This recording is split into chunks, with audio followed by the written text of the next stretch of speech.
guy who got cancer. And there's just certain things that kind of weigh on you, and I realize that person's not alone this morning with sickness and problems and hurts. And I guess I just feel a really strong impression at this point that where it says in the book of James that if you are sick and if you have something going on in your life that's causing sickness and pain, that you're supposed to come before elders of the church, and they're supposed to pray over you and anoint you with oil. And the Bible says then that God will heal those sicknesses and will forgive you, be forgiven for your sins, and you will have salvation. So it's a complete healing and restoration. I leave the results with doctors and all that. I see what happens, let God do that. And so I know he doesn't even spell. I think he's here today, but I'd love to have Travis come up here with me, if he would. And I'd love to have Ed come up here with me. Not because they're sick,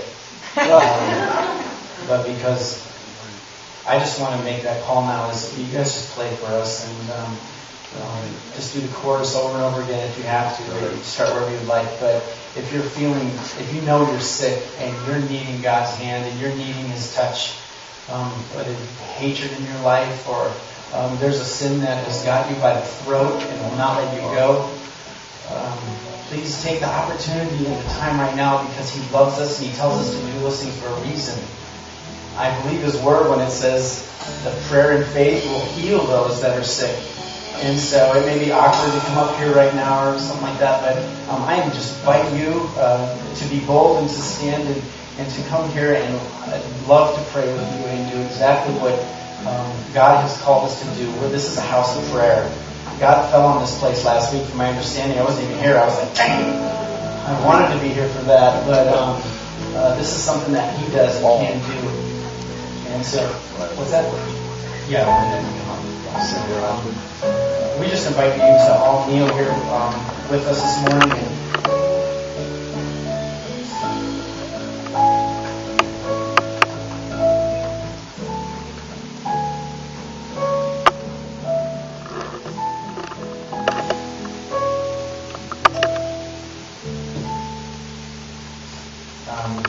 No fancy prayers. We're just going to pray with our heart and our guts and whatever God asks us to say right now in this moment. But believe His word, and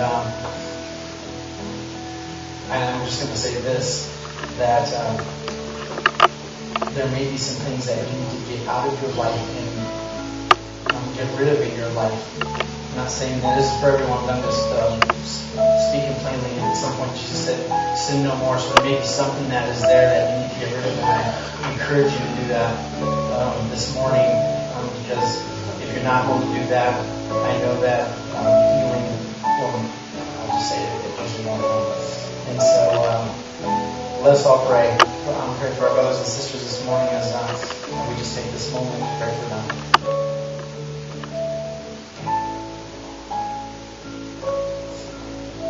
Well, Father, this afternoon, I'm thinking about how you promise in the Word how you're the healer and you're the master physician.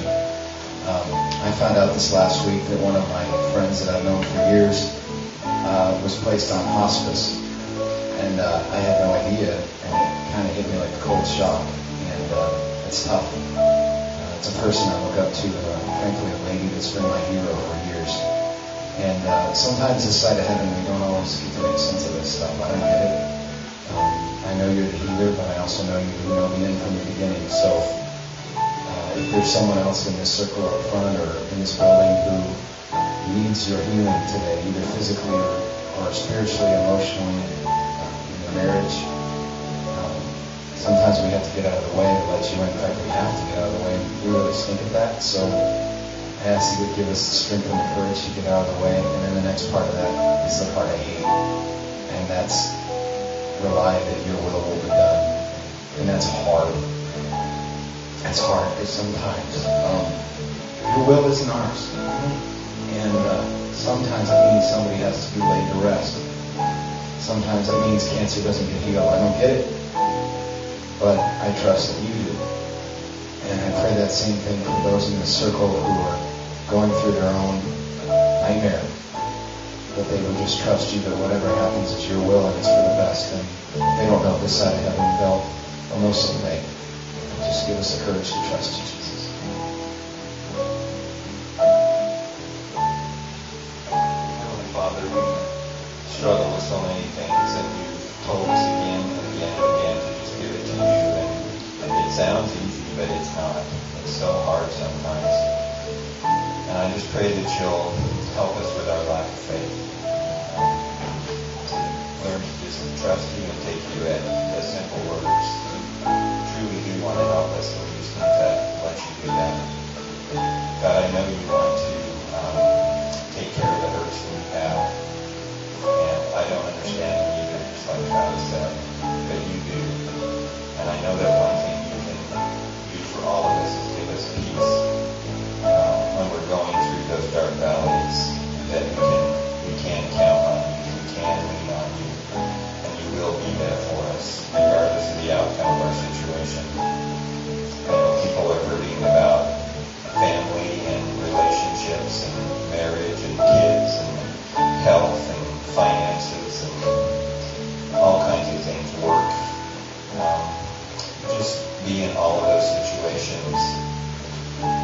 Again, give us peace, and we do ask that your will be done because we know you're smarter than we are, but help us to be accepting of that and understanding. Jesus, we just thank you for loving us and caring for us and giving us this day.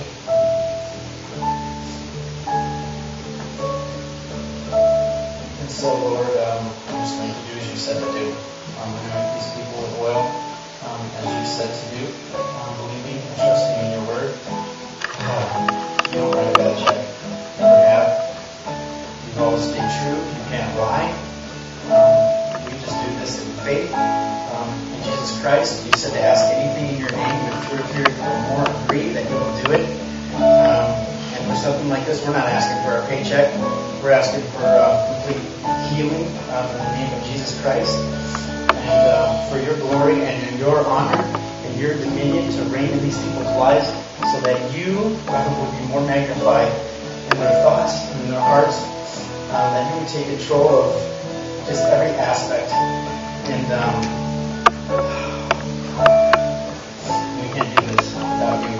And so you say as your word goes forth, it will not come back unless it accomplishes what it is supposed to accomplish. And so I walk away from this circle, Lord, praising you, thanking you for what you are going to do and what you are continuing to do right now with these people here and with those that are sitting in their chairs. When we're faithless, Lord, I'm reminded that you are always faithful.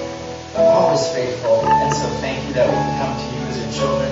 Your arms are wide open. You love us so much. You love us so much. Thank you. In Jesus' name we pray and ask. Amen.